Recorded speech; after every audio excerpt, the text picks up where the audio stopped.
Okay, thank you very much. Thanks everyone for coming, and thanks very much for the invitation to speak here. I'm very happy to be here. So as Gerald said, my talk is called Scalar Bootstrap in Zeros of the Riemann Zeta function.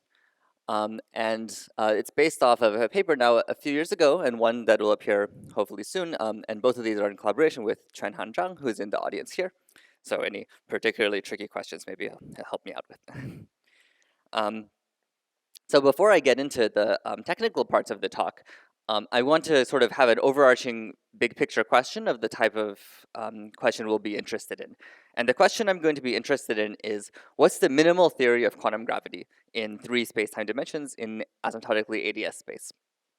In particular, is there a quote-unquote pure theory of gravity, by which I mean some theory of gravity that's described only by some Einstein-Hilbert action and no other light fields, no strings or gauge fields or anything else, just metric degrees of freedom, which would be, let's say, pure ADS and black hole solutions. And via ADS CFT, we can turn this into a very related question about the space of two-dimensional conformal field theories.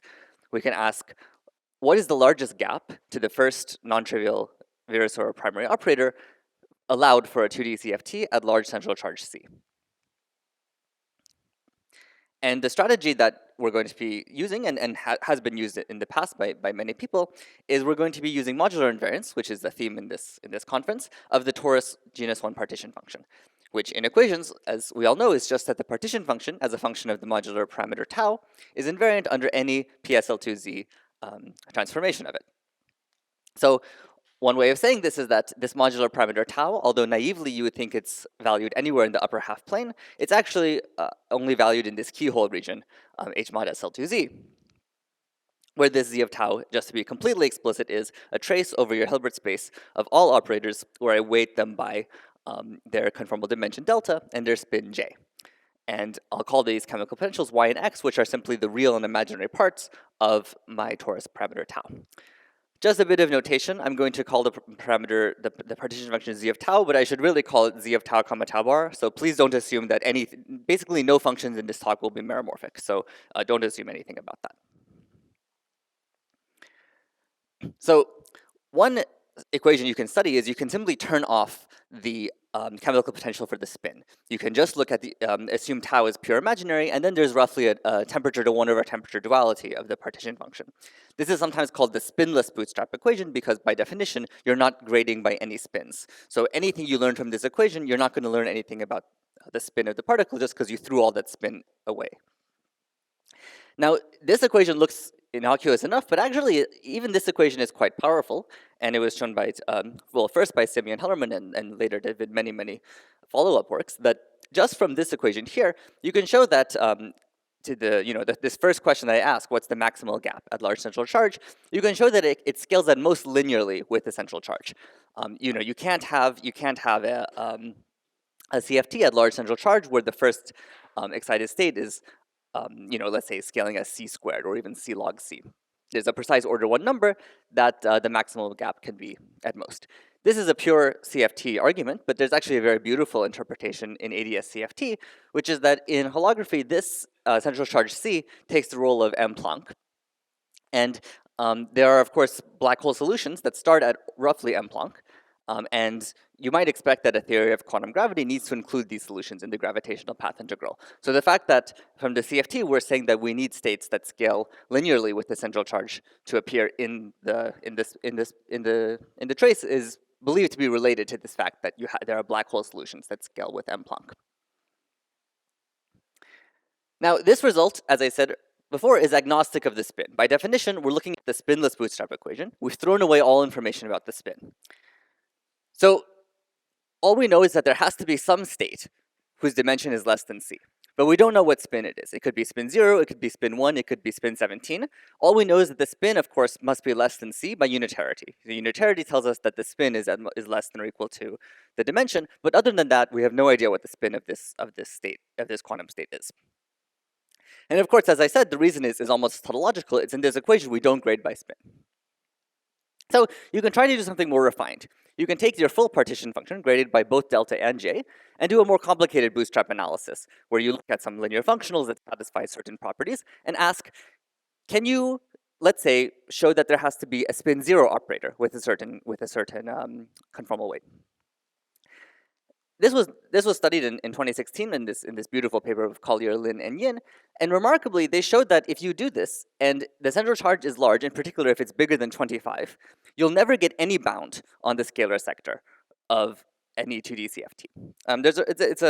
It's kind of there's a technical no-go theorem that if people are interested, I can explain, but they showed that for C less than 25, although you can get some non-trivial bound on the lightest scalar operators, once the central charge is bigger, just using the same technique of some modular invariance and constructing some functionals, you'll never get a bound on this lightest scalar operator.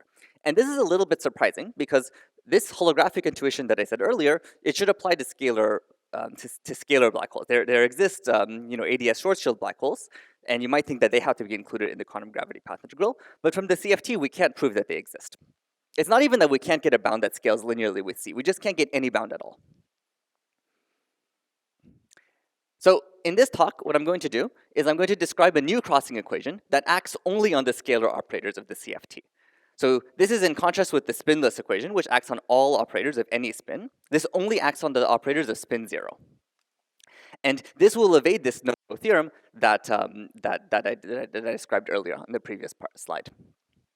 As a warm-up for actually most of this talk, I'll describe a very special class of CFTs, one with a very extended large chiral algebra. These are theories at some integer central charge C with a U1 to the C extended current algebra. These are related to, well, examples of these, possibly exhaustive examples of these, are free bosons on some particular lattice, so-called Narayan CFTs. But then we'll move on to a general 2D CFT. We'll show that if you grade only by the scalar operators, you will get a crossing equation that roughly is a temperature to 1 over temperature duality. But there's an error term, and these error terms are related to the non-trivial zeros of the Riemann zeta function. So remarkably, we can actually rephrase the Riemann hypothesis purely in terms of the behavior of some operators in certain 2D CFTs. We'll also get some numerical scalar bounds on these CFTs. And I'll say more about this. We'll first do this for the U1 to the C case, where everything is nice, and we'll discuss progress towards doing this for a general 2D CFT, but there'll be some subtleties, which I'll discuss. And the technology used is something called harmonic analysis, which probably many people here are experts in, but we'll review it anyway. So that's a general roadmap of where we're going to go. Maybe any questions about the big picture before we get into the weeds? Okay. So let's first review this fundamental domain of this upper half plane, mod SL2Z. So one fundamental domain is this gray region that I've shaded here, this keyhole region, H mod SL2Z. As just as a matter of notation, this direction I'll call x, and this direction I'll call y. Okay, and so tau is x plus iy. Now, on this moduli space, there's a natural metric, this Poincare metric, which is dx squared plus dy squared over y squared. You may recognize this metric as just Euclidean ADS2. And from this metric, we can derive a Laplacian. And what we're going to do is we're going to expand modular invariant functions, so functions defined on this gray region, in terms of eigenfunctions of the Laplacian of this space. This is just like what we do in Fourier analysis, or in quantum mechanics, or spherical harmonics, or anything like that. So there's a natural inner product on this space, just as there is in Fourier analysis or quantum mechanics, which is just integrating the two functions against each other with the appropriate measure. And it's given a fancy name for some reason, but it's just like in Fourier analysis. And this inner product will let us read off the basis coefficients when we decompose into these eigenfunctions. So the idea is to decompose square integrable modular invariant functions into eigenfunctions of this Laplacian. Now, fortunately, mathematicians have completely classified these eigenfunctions for us, so we'll just review them here. There are three different types of eigenfunctions. The first is my favorite function, is the constant function. You can check on Mathematica that the constant function is completely modular invariant. In fact, actually, at the beginning of this talk, I lied and I said there'll be no meromorphic functions in this talk. I guess this is technically a holomorphic function. But these other two are not. These other two are an infinite family of eigenfunctions. The first is a continuous infinite family, and the second is a discrete infinite family. The first infinite family is actually related to what many people discussed, like Shai discussed it earlier, and I'm sure others in their talks. These are called non-holomorphic or real analytic Eisenstein series. These are not the holomorphic ones that you might be familiar with. These are the non-holomorphic ones. These are also the ones that show up in like some some of these higher derivative terms in type 2b string theory, etc. And there's an infinite discrete family that are called mass cusp forms. So let's briefly review what these real analytic or non-holomorphic Eisenstein series are. In some sense, they're the simplest modular invariant you can come up with. You start with y, which is the imaginary part of tau, and you raise it to some number s. S is some general, some complex number. This is not modular invariant, but we sum over its SL2Z images. Okay, you also mod out by the stabilizer of this. If S is big enough, this converges, but in fact, this admits an analytic continuation everywhere in the complex S plane. And one way to write this analytic continuation is in terms of its Fourier decomposition. So recall that because it's modular invariant, it's invariant under tau to tau plus 1, which means I can write it in terms of a Fourier modes of x. So there's a zero mode piece, which will be quite interesting. Roughly, it's just y to the s, and then there's an infinite set of spins. These are each labeled by cosine, and there's some Bessel function stuff going on here. And you can check that you can explicitly check that this is an eigenfunction of the Laplacian, because each individual term of this has the same eigenvalue, and the eigenvalue is given by s times 1 minus s. And what we're going to do is we're going to take s to be along kind of the principal series, so s will have a real part a half, and that'll be our continuous family of these eigenfunctions. These will be you can think of these as plane waves in a quantum mechanics problem. If those were the plane waves, these guys are more like the bound states in quantum mechanics. These are the mass cusp forms, and they're an infinite discrete set of eigenfunctions. So n here, it labels, it's just 1, 2, 3, 4. It's just a label of them based on what the eigenvalue is.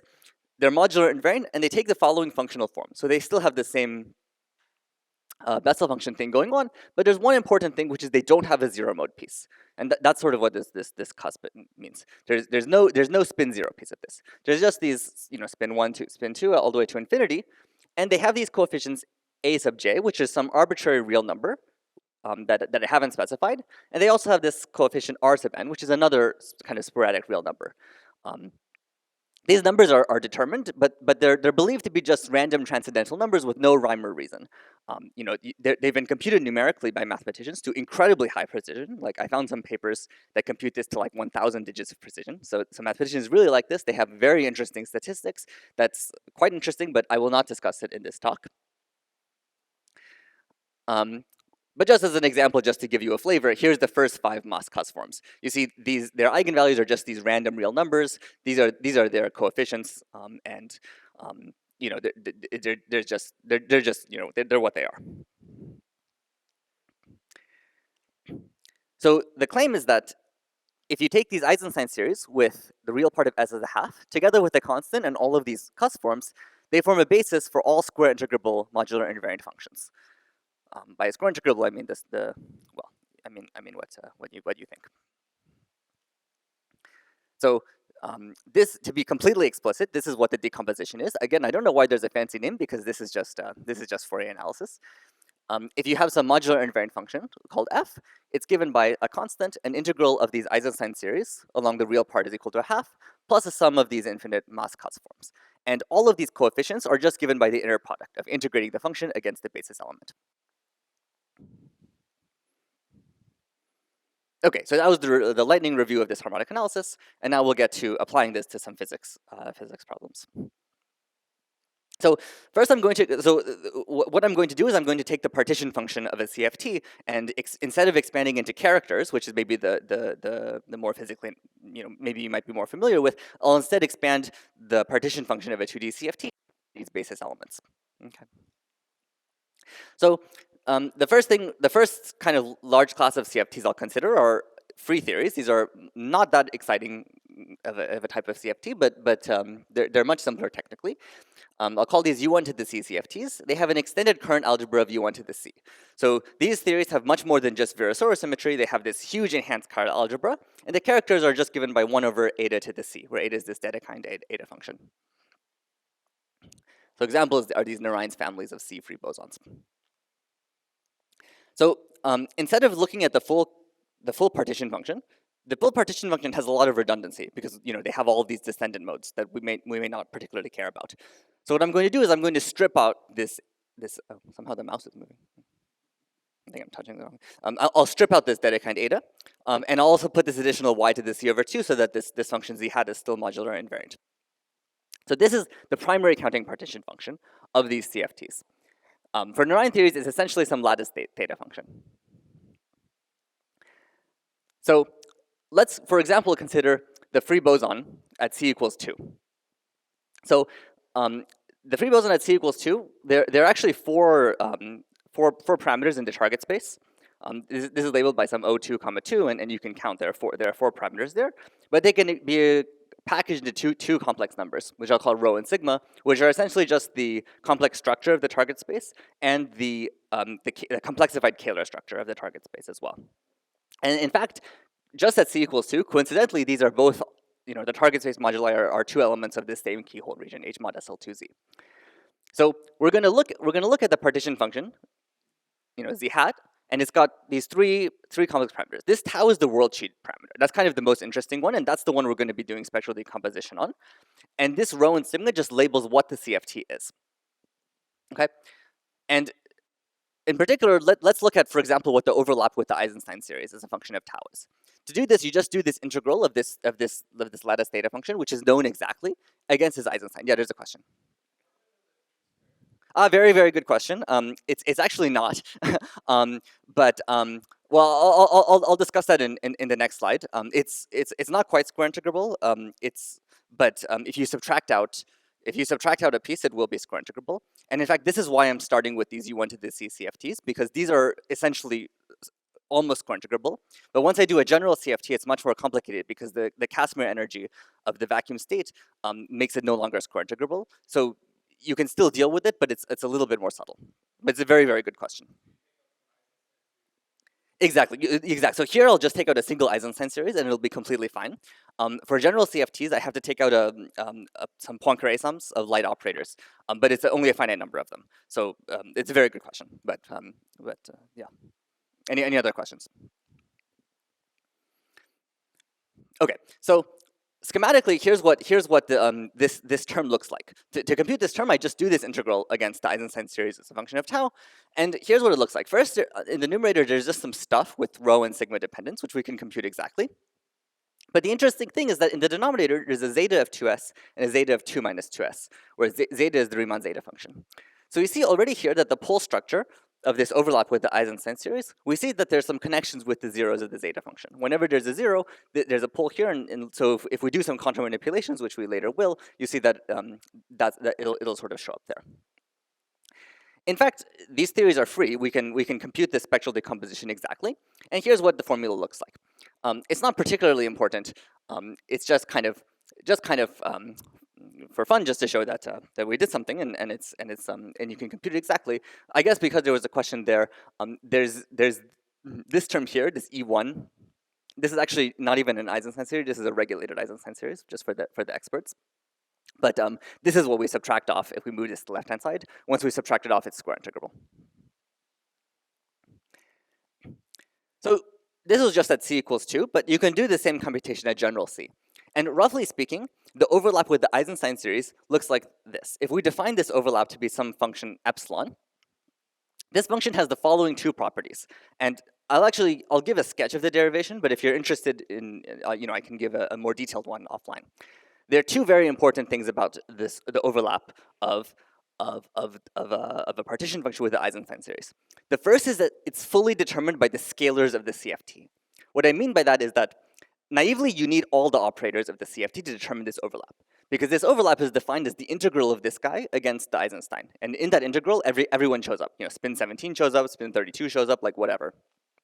But it turns out that if you just give me the scalars, that's enough. That uniquely determines what this overlap is. And the second property is that the pole structure is completely constrained. It can only have poles at roughly the zeros of the zeta function. I'll be more precise of that. It's more precisely, it's at when 2s minus 1 is a zero of the zeta function. So it's like a shifted. It's like a shift. Yeah, that's right. I guess the only interesting poles. So I'll do a contour manipulation soon, and you'll see what I mean. Well, I guess you know it. Um, any other questions? Yes. Oh, go ahead. Yeah. Yeah, I mean, the motivation is holographic for this part because these theories have so much extended symmetry. There's not much holographic going on. But later we'll see that we're going to derive a crossing equation, and that's going to be true for all CFTs, including for holographic ones. But because here these U1 to the C CFTs, they have so much recurrent algebra, it's not really yet holographic. But it's what I said is the back of the mind. I really meant the back of the. Any other questions? Yeah, Shai.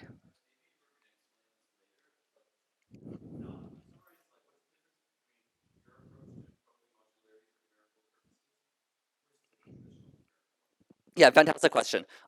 So what will happen is that if you use this traditional approach where you expand in characters and have functionals have this property, you can show that there do not exist functionals that are built out of derivatives of these characters. Basically, there exists kind of a spurious solution which doesn't have support amongst scalars and has support amongst like all spinning guys.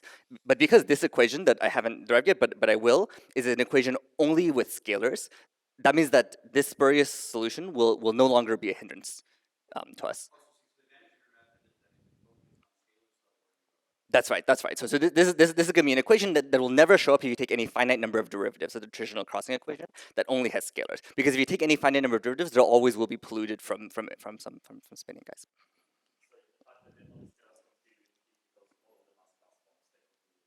Yeah. So well, I'll get to this momentarily, but yes. Oh, very good question.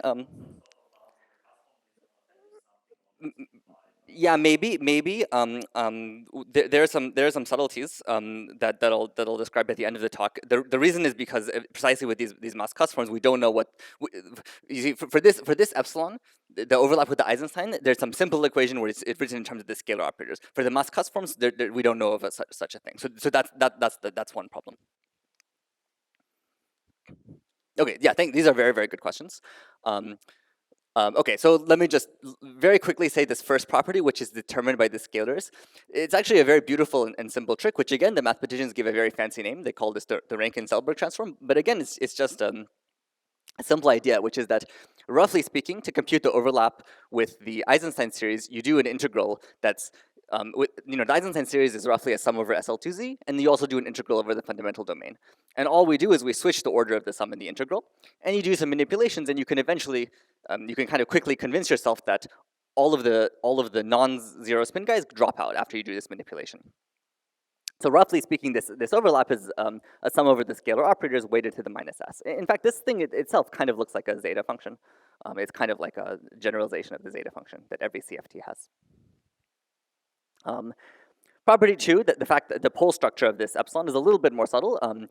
I can say this in more detail if you want, but roughly speaking, you can show that given that there's a gap in the spectrum, you can show that this combination can only have poles at a non-zero value of the zeta function, and generically it does. As a homework problem for you, if you can show that a non-trivial zero of the zeta function implies that this guy in the middle has a real part of a half, I'd be, that's a nice exercise that you can turn in. That's a joke. That's the Riemann hypothesis, of course. Okay, so let's again look at the primary counting partition function in terms of this spectral decomposition. So this is the general form of the spectral decomposition. This Eisenstein series is the thing we subtract off to make it square integrable that someone asked earlier. There's a constant piece, there's an integral for Eisenstein series, and then sum over cusp forms.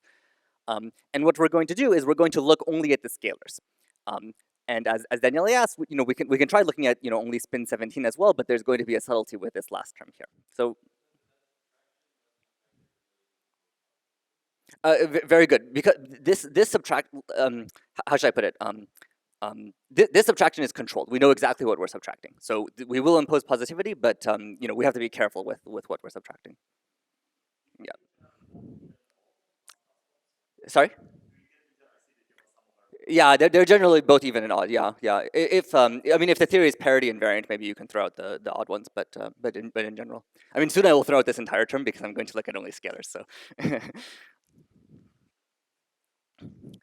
Okay, so what we're going to do is just look at the scalars of this partition function. So on the left-hand side, we get a positive sum of operators.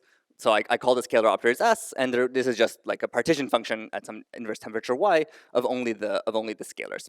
This is the term from the Eisenstein series. So this is what Shai asked about. This is the term that we have to track carefully. Here's the constant, and here's the part from the Eisenstein series.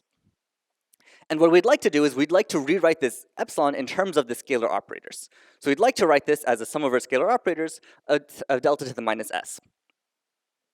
But we have to be very careful because actually this equation only makes sense if the real part of s is large enough. And currently we're doing this integral over the real part of s is equal to a half. That's not a problem, we just have to move the contour. But then if you move the contour, you have to be very careful about the pole structure of this epsilon. And that's where these come in.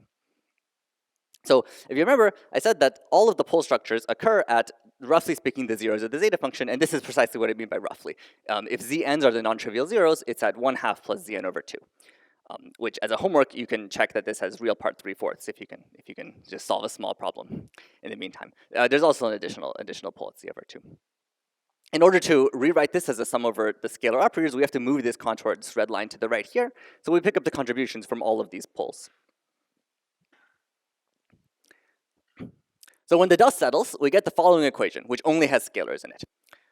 On the left-hand, so now I've written it in terms of temperature, just maybe to make it, if in case it's more intuitively clear. On the left-hand side, we just have the usual Boltzmann partition function at some temperature T, where by fiat, we've only included the scalar operators of the theory. And again, this is a positive sum. Okay, so the assumption is that the degeneracies that we include here are all positive.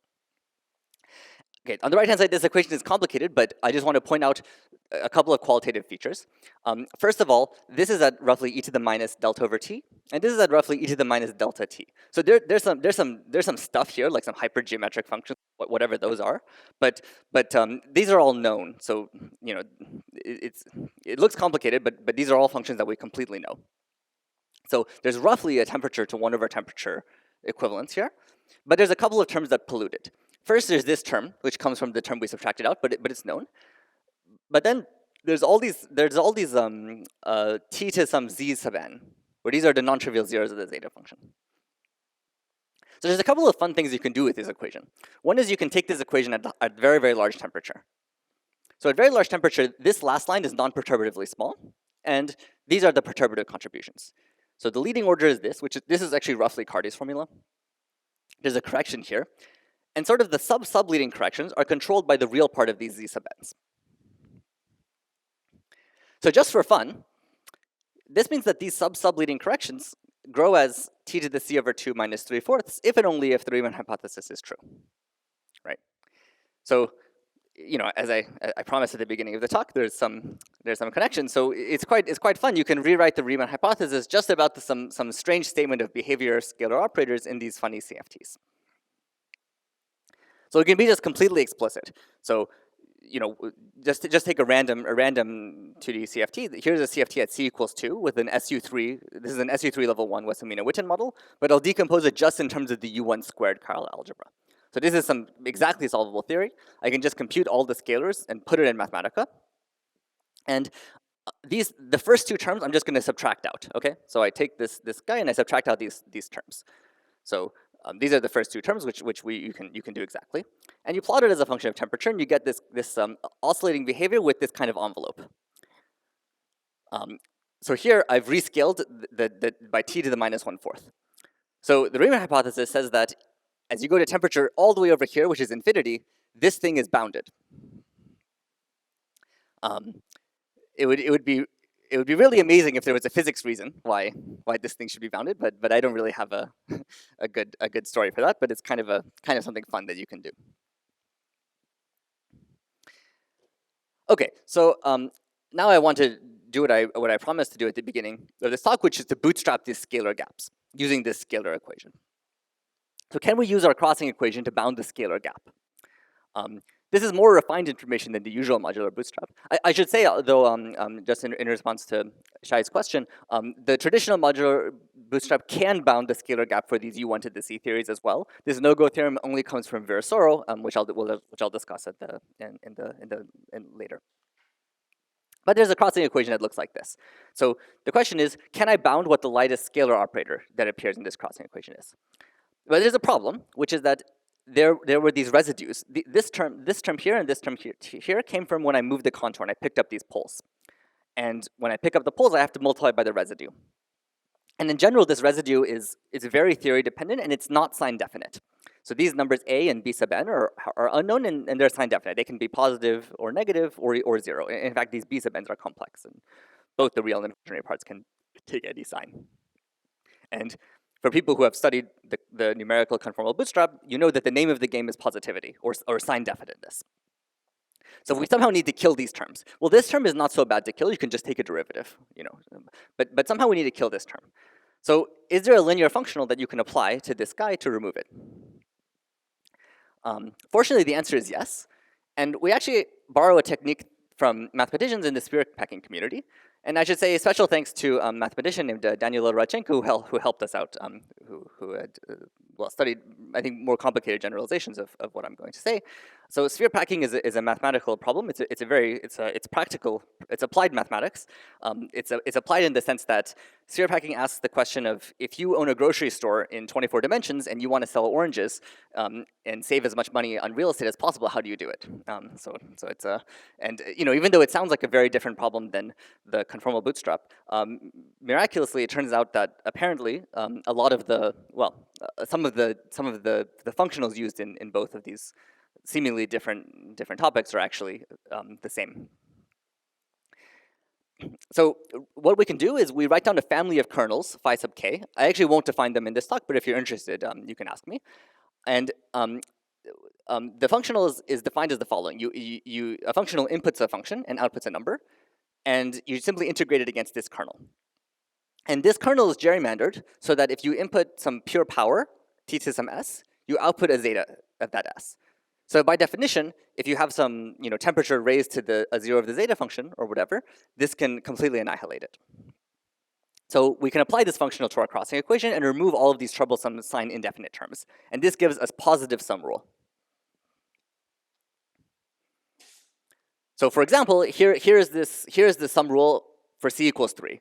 It's some complicated expression, but what it is you can choose any k and any alpha k you like, subject to some conditions. You get some positive sum rule that the scalar operators of your CFT must obey. And then all you do is you choose k and alpha k very cleverly, or more accurately, you ask some program like STPB to choose these k's and alpha k's very, very cleverly, and use positivity to bound the maximum scalar gap of these theories. So here's just a plot as a function of the central charge C. This is the maximal scalar gap that you can derive as a function of the central charge C. Okay, very good. There's a couple of things, but first of all, that was for the Virasoro case. This is for U1 to the C. So for U1 to the C, there's no such no-go theorem, even for the traditional bootstrap. That's the first comment. The second comment is that this is also using the scalar bootstrap, where in principle such an obstruction won't exist. Although we'll see that there are other subtleties when we have it here. But yeah, thank you for that question. So in principle, we could go to arbitrarily large C. One funny thing is, although we haven't explored fitting it much, it seems to grow quadratically with C rather than linearly, which is a little bit funny. We're not sure if that means that maybe the scalar bootstrap is too weak to see the full optimal bound, or what. Actually, people hadn't studied them, but there's no reason that they didn't. They just did. People have studied the bound on the gap, but not the scalar gap. But one can study the scalar gap, and yeah, it's a very good question. Actually, this is now unpublished work from by Wei Li at BU, who looked at them, and is a little bit subtle. What happens is if you look at any finite, so these bounds, if you truncate at any finite derivative order, the bound persists to all central charge C, and it grows quadratically. If you look at any finite derivative order and using the traditional bootstrap on scalar, at some C, the bound diverges. So if you take this order of limits where you take C to infinity first and then the number of derivatives, this does better. But if you switch the order of limits, at finite C and you take more and more derivatives, then it's not clear. It is, yeah, I can say more offline if you're interested. Okay, so at large C, it appears that this scales quadratically. Well, I already said this. In contrast, the spinless bootstrap, which says there's some operator in C, maybe we can improve our bound with other techniques. Maybe by combining this with the usual modular bootstrap, maybe we can do it. Or perhaps this scalar bound is qualitatively weaker than the spin agnostic bound. Okay, so now I'll discuss. I think I have another 25 minutes. The general Virasoro CFT case. So far we've applied our bounds to these very special class of theories, these U1 to the C CFTs. And the reason these theories are simpler is very related to the question asked at the beginning of this talk. It's because when you count the U1 to the C primary partition function, the resulting function is square integrable. Or it's almost square integrable. You just need to subtract out a single Eisenstein series, which is roughly the average partition function, and you get something square integrable. Now suppose I apply this to a general Virasoro CFT. Unfortunately, there's a Casimir energy, and so if you then take out a single Dedekind eta, it'll grow as e to the c minus 1 over 12 times y. The reason that this didn't happen for these Narayan theories is that roughly you had c minus c over 12, so that vanished. So you can still ask now, is there a scalar crossing equation for the Virasoro primary operators? And the answer is yes. The spectral decomposition is more subtle. You can't just use the spectral decomposition straight out of the box. So the mathematicians have promised us that if you have a square integrable modular invariant function, then out of the box you can just integrate it against these Eisenstein series and these Cuss forms, and you get this decomposition. If you try to do these integrals out of the box for a general, C bigger than 1 CFT, these integrals will diverge. And the reason is because as you integrate near the cusp, you'll get this e to the y diverge. It doesn't even diverge a little bit; it diverges a lot. To fix this, what you can do is the reason it diverges is that there's some operators whose energies are below c over 12. There's always only a finite number of such operators. There could be a lot of them if c is large, but there's always only a finite number of them. So what we can do is we can subtract out their Poincare sums. So this means you subtract out these light operators in a modular invariant way, and you know precisely what you subtracted out if you inputted these light operators. If you're interested in the details, I can tell you offline. But when all the dust settles, we get a sum rule for Virasoro CFTs that looks something like this. Sum over all the scalar operators of the Virasoro CFT, weighted by this funny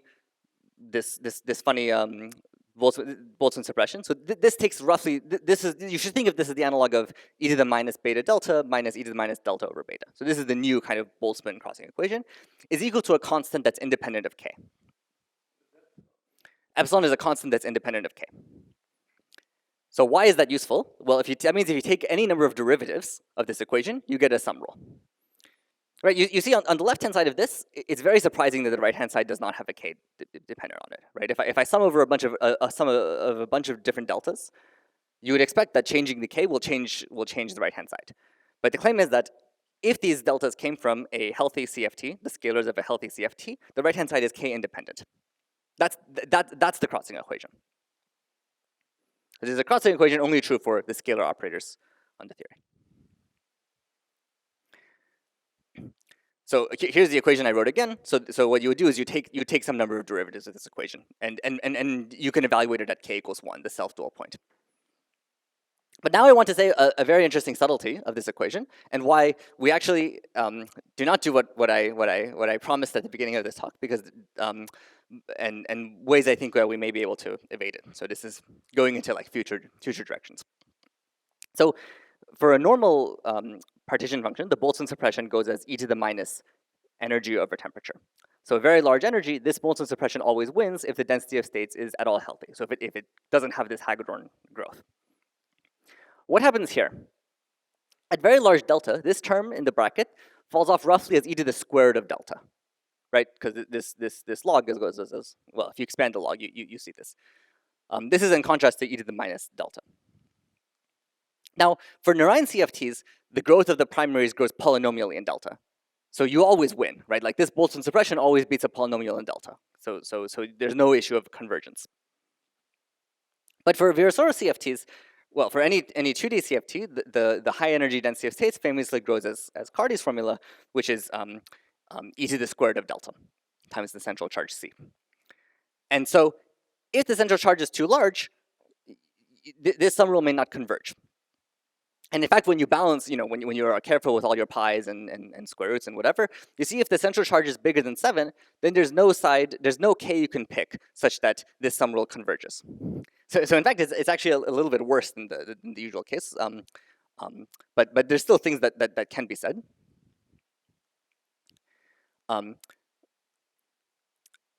Okay, first of all, I'll say some checks on this equation that you can look. Oh yeah, go ahead.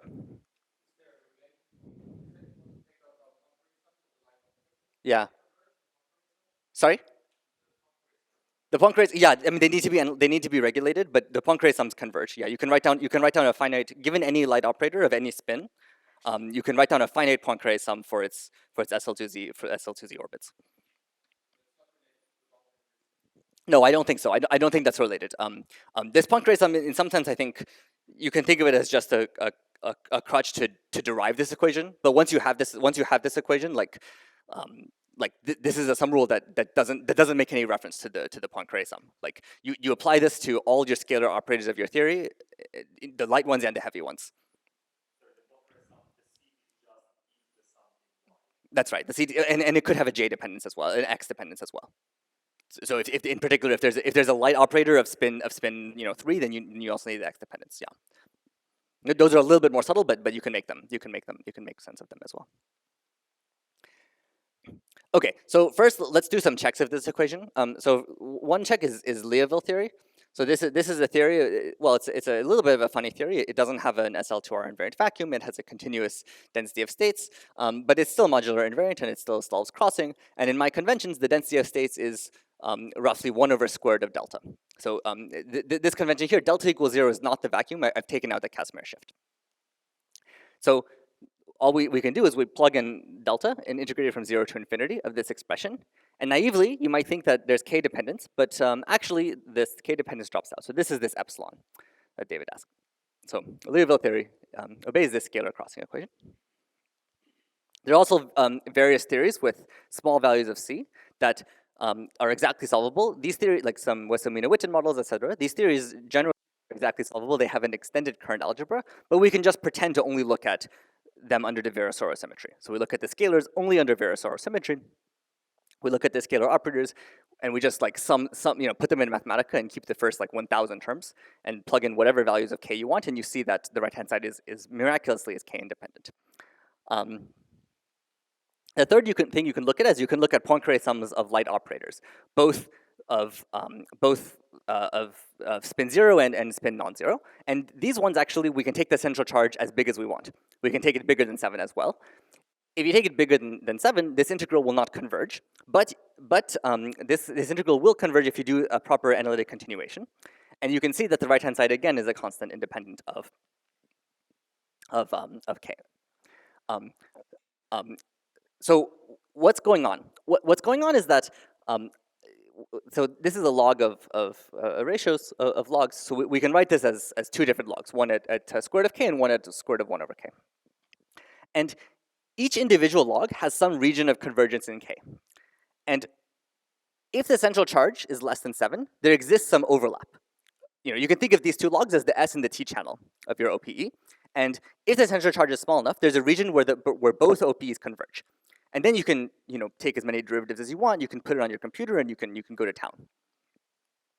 If the central charge is too big, there's still a regime in K where the first part of the log converges, and there's still a regime where the second one converges. And both of them admit an analytic continuation everywhere in the K plane, in the complex K plane. Actually, we need the real part of K to be positive, I think, but they both admit an analytic continuation. And when you do this analytic continuation, the sides agree. So it's still a non-trivial crossing equation that I think has some mileage in it, but because it requires an analytic continuation, it's not yet something that we can just put on Mathematica and call it a day. So the challenge is to analytically continue this sum rule in K's so we can have a scalar sum rule for all Virasoro CFTs. I don't know how to do this, but I think this is doable. There's some more things we know about this. The integration against these heavy operators is convergent, And moreover, the pole structure is exactly known. So the analytic continuation is known, and the pole structure in the complex K-plane is also known.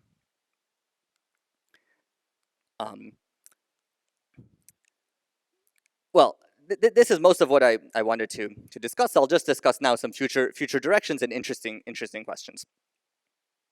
There still is a crossing equation with the zeros of the zeta function before applying this functional for all 2D CFTs. This is now a complete fantasy, but it's it's near the end of my talk, so I hope you'll indulge me into speculating wildly. But mathematicians have studied chaotic properties of the zeros of the zeta function for a very, very long time, and it's also believed that the spectrum of black holes should also have some chaotic properties. A complete fantasy that's probably false, but it's still fun to think about, would be if these chaotic properties of these zeros of the zeta function, which show up when you look at the scalar part of any 2D CFT, it can somehow be related to the chaotic properties of black hole chaos. This is a little bit subtle though, because rational CFTs also have these zeros. So somehow you need to make the overlap different for rational CFTs versus truly chaotic ones. But nonetheless, if you're sleeping or not sleeping as I'm not, because I'm a little bit jet lagged, but you can still dream that somehow these things are related. Yeah, sure, yeah, that's right. And but of course, also these mass customers show up for rational CFTs as well. So it's probably just a dream. But there was a question, maybe. No, okay. So let me summarize. I'll end a little bit early, but probably people will not complain.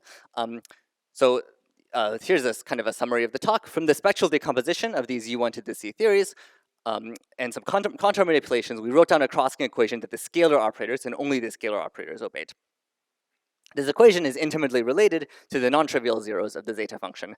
And the Riemann hypothesis can be restated it's in terms of properties of the growth of these scalar operators in such CFTs by some cleverly chosen functionals that we borrowed from the math community. We can get some positive sum rules and bound the scalar gap. And this positive sum rule is also valid for all CFTs, but if the center charge is large enough, it requires analytic continuation so that you can get an overlapping regime of convergence of the two, of kind of the S and T channels. Some questions, and actually I'll add one here. So one is, well, these vary from less to more speculative. One would be if there's a physics argument why the sub-leading corrections had to grow in a particular way. This would be a physicist's proof or argument of the Riemann hypothesis. This is extremely speculative. Well, equally speculative if somehow these chaotic properties, the zeros or the Moss-Cutts forms, have something to do with black hole physics. Maybe these zeros would be cleaner if you just wanted the chaotic properties of the ADS short-shelled black holes. More tractable, you can imagine analytically continuing our sum rule for a large C. This would then evade this no-go theorem of Xi et al. One thing that Daniele asked is, what if you looked at not spin 0 but spin 17? Then you can try to write down such a crossing equation. You still have this epsilon term, which determines only on the scalars. So you might have an equation with only spin 0 and spin 17. But the problem is, once you look at non-zero spin, these Moss-Cutts forms show up. And there's not an obvious relation of the overlap of the partition function with these Moss-Cutts forms, as there is in the spin 0 case. Can we well, I'll say 4 points. So, okay, good. If you look at the 4-point function of 4 operators, this can be written as a modular function of some congruent subgroup at gamma of 2 of SL2Z. So you can imagine playing a similar game for a 4-point function bootstrap as well. Actually, since Daniele is in the audience, there was a very nice paper from about a couple, maybe a year ago by Daniele and Rudolfo, where they looked at some integrated 4-point functions in n equals 4 super Yang-Mills theory and found some similar behavior in the 0 instanton sector, right? So you could imagine similarly if what happens when we apply this functional to their crossing equation. Their positivity is not clear. What it means, for in this context, positivity is clear because we're counting dimensions of Hilbert spaces. So there is some positivity there. In terms of, in your function, it's not clear, but it might be interesting to look at. So I think with that, I'll stop and thank you for your attention.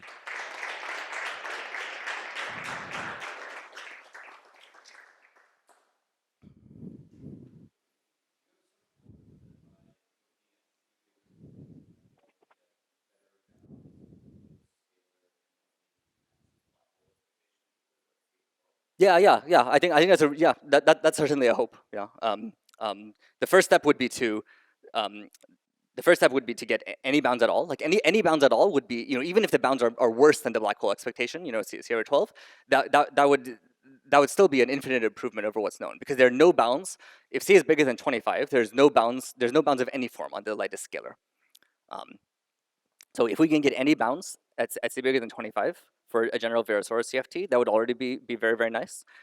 But indeed, even better would be if you get what the black hole threshold would be.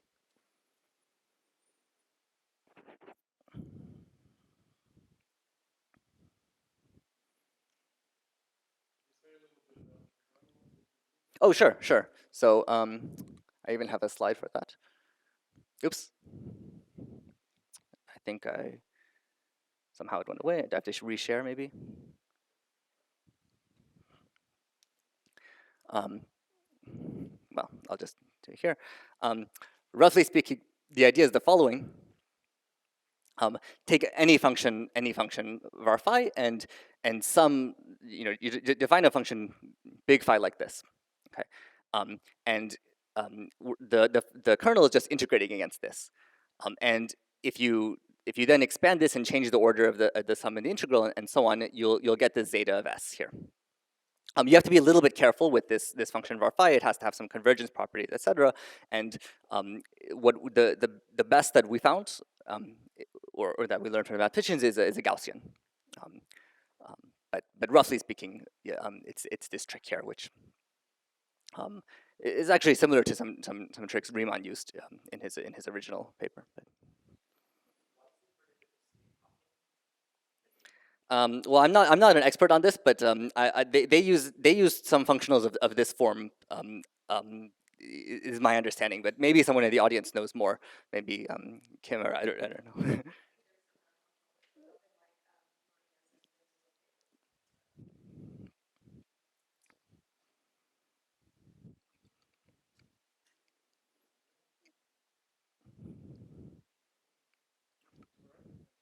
Thank you.